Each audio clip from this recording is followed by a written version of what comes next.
Hi.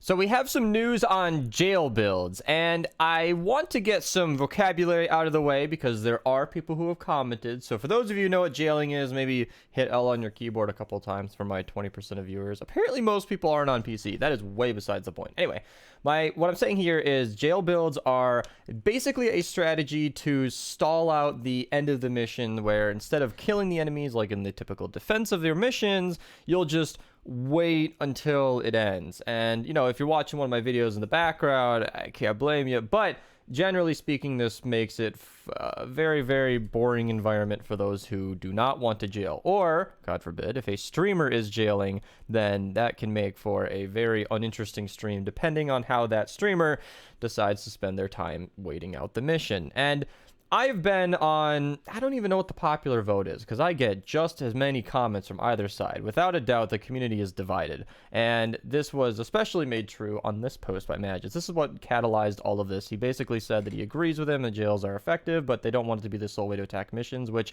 I agree with. Somebody commented on my video today, and I'm not going to show it because I want to call him out, but I feel like it was the most perfect way to put it. And that was basically, he said, since they're patching jailing, I am going to stop playing the game. And in my opinion, this is my opinion, you can get mad at me, I don't care, it's an opinion. I feel like if you are jailing every single mission, you already quit. You're not, like, that is what the game is. You guys know this, right? Like, defending an objective and then winning, through the means of killing is the intended purpose.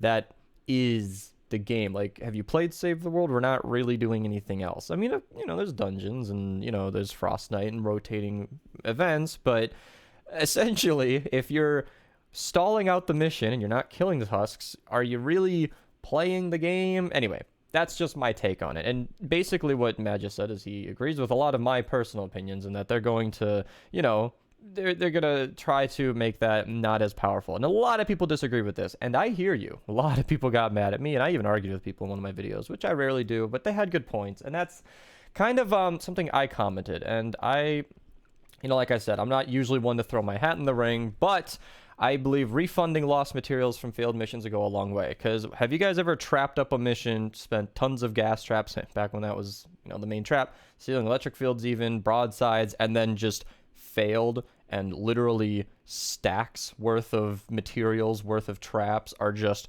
gone, and you don't even get anything. You get like 30 legendary perk up and a little bit of XP maybe. Like, you just basically lost.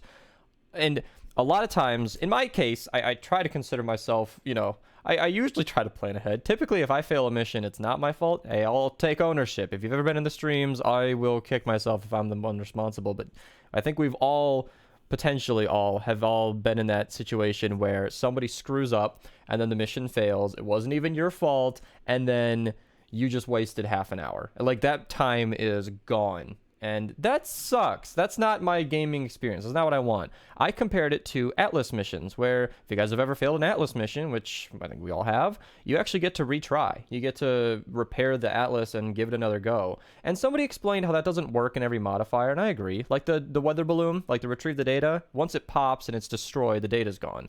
In the lore of the mission, I can understand how you can't replay that. I don't care about the lore. As a player who doesn't want to lose all my shit, I would like it if there was at least a refund then. If you're going to kick me out of the mission, give me some of my materials back, And a lot of people thumbed up my comment, except for this asshole, but we don't need to talk about him. But yeah, so I agree with, a lot of people who jail for a reason. I stand by the fact that you are defeating the purpose of the game, and I don't like the concept of jailing, but I understand where you're coming from. I get that these missions are expensive as hell sometimes, and even if you're not failing, they're just expensive. Have you ever self-funded 164 players? And I have. A lot of people give me a lot of shit. You're a big streamer, people drop you stuff. Yeah, but they don't drop me stuff in Ventures, and I can afford to trap those missions too. Now, in Ventures, of course, I'm well aware, as I make that point, I am reminded that clip is kind of OP in Ventures, but still, I know how to farm, okay? I know how expensive these missions are. So a lot of people disagreed with him, and seeing as it's negative 124, I guess the majority of players like jailing, which hurts my heart because, again, that's I don't need to repeat my opinion, but So he made a follow-up statement, which I think makes a lot of us fairly happy. So I'm just going to read through it, and I'll give my dialogue throughout. I actually have some prepped gameplay up here, so know that this is leading somewhere. All right, so there's been a lot of discussions regarding the jailing, stall building, so we wanted to clarify a few things. We're holding off on making this change to address some other issues. First off, he wants to thank everybody who provided constructive feedback on the thread, and we agree that we need to look into the crafting material drop rates and save the world. We're aware that one of the reasons jail builds are so effective relates to how cost efficient they are managing high-level husks, especially in the late game where modifiers come into play. What he's basically talking about there is what I said, where it's very expensive, and modifiers like exploding death bomb, basically making any fucking tunnel one tile high just irrelevant. And I swear here, just to elevate that point, do you guys know how broken death bomb is? It basically means gas traps out, any kind of floor trap out, your walls gone. And I do mean not just on the defense, but like broadsides gone, wall lights gone. Like, what do you want us to do? What do you want us to, like, I'm talking late game here, 164 players with a team of people who know what they're doing. Even if you've got a couple of constructors, base Kyle, power base knocks, those walls are going to go away. And I don't know if they're going to nerf death bomb, which they should. Come on, man. You can't even trap. Like, you just, a ceiling of electric fields is, as a late game player with 4,700 hours in the game, that's my best idea. Ceiling electric field spam or drop traps, rest in peace frames, or sniper defenders. Like, that's the only response I personally have to death bomb. Or jailing, where you're not even killing the zombies, so they never drop the bomb.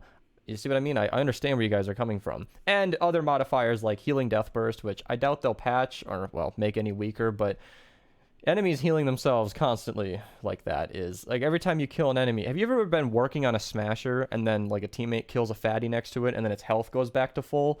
Anyway, and then the last one that I have as an example is water and metal corrosion, which I just realized I don't have the game open to demonstrate this, but seeing as we're in an ice storm right now as of recording this, they have put metal corrosion on all of the 140s and 160s for weeks now, which means that elements have different changes or different effects on the builds. So in water missions, water zombies do extra damage against brick, which means you want to build out of metal. But if every single metal has metal corrosion, there's this constant flip-flop. For those who might not know, you definitely want metal. It's, with a constructor, the only thing that's going to stop a smasher, and metal corrosion really only activates from the baby zombies. So if you're trapping well, the normal zombies shouldn't, it depends on who's trapping, but they shouldn't make it to your walls, and metal is the best way to go, in my opinion. Don't use wood. If you're trapping with wood in the 160s, then maybe I don't know something, but I'd be very interested to know how that goes. So, all right, he continues on to say how efficient it is. With that being said, make it easier to coincide.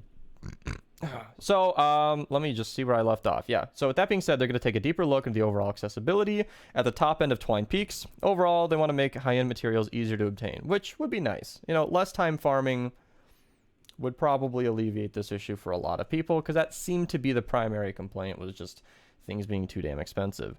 They also want to discuss how they're making changes, or why they're making changes. Being able to AFK to stall at a mission is not something they intended, and it was a bug. And that's kind of my opinion, is being able to just wait the entire game defeats the purpose of playing. And they say these builds will still be strong as they're going to introduce diminishing returns on crowd control effects, meaning husks can be crowd controlled a number of times before becoming immune. So what I think he means is a husk can only be frozen or pushed by a wall launcher or stunned by a wall light so many times. I'm making up a number, don't spread this, but if it's like, I don't know, 6 times that a zombie's been hit by a wall light, at a certain point, it's just going to stop being affected, which, in my opinion, makes sense. In a normal build where you're not jailing, when are you ever going to stun a zombie 5 or 6 times? Like, it's just going to usually get stunned once and then keep walking. So, interestingly, I don't know. That's kind of what I had as an idea to fix jailing.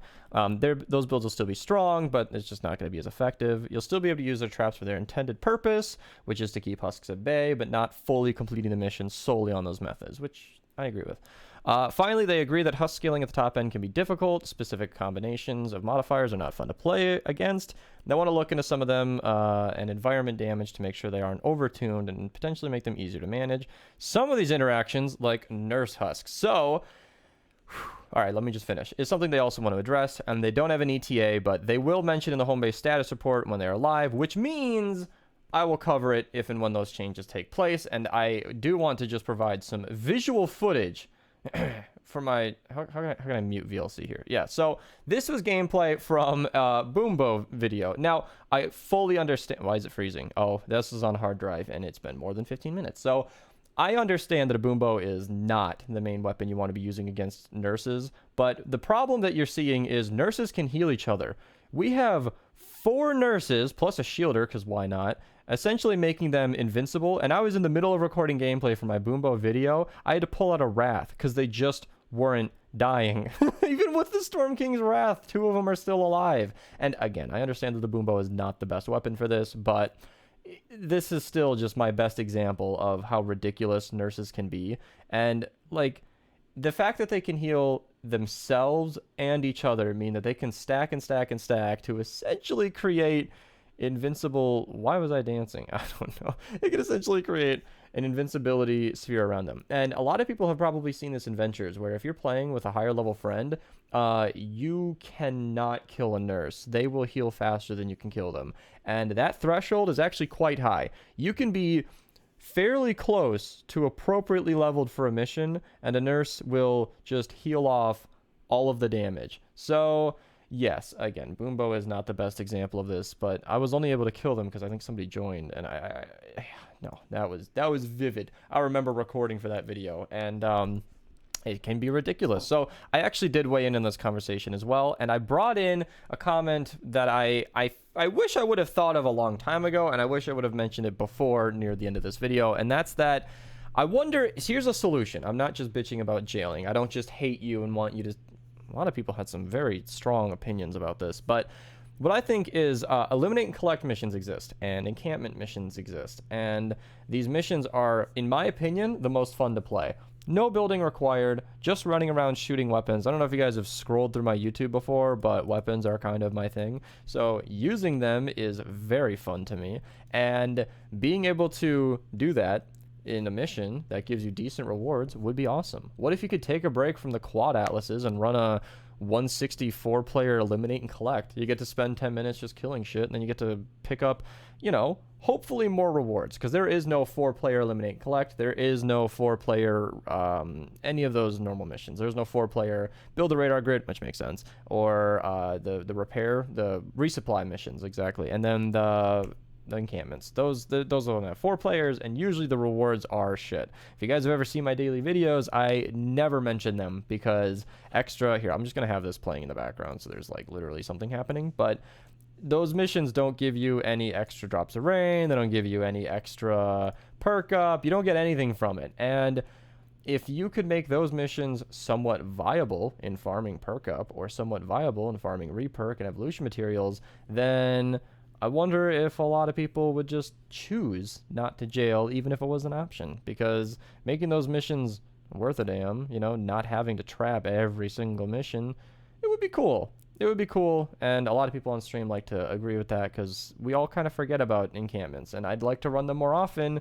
They're just not worth doing. Okay, I covered the jailing topic. We covered Magis Post. I'm excited to see the changes, and for the future, spoiler alert, I don't know if they released this while I was recording. They did not, but we only have 2 weapons in the holiday set left. As of recording this, we have not seen the snowball launcher or the Boombo return, which is actually quite convenient that I was choosing that. I was choosing it for the nurse example, but that lines up quite perfectly. Those are the only 2 things from the entire event that have not been announced, and in 12 days this event is over. So I would expect the next couple of Fridays to have the Boombo and the snowball launcher. Unfortunate that they've waited so long for those 2 items, but that's the only thing I could foresee coming back out, and I will absolutely cover that on my channel when that happens. Thank you guys so much for watching. I'll see you guys later. Might be a stream today, don't know, because this won't matter in more than 6 hours, so thank you guys so much for watching.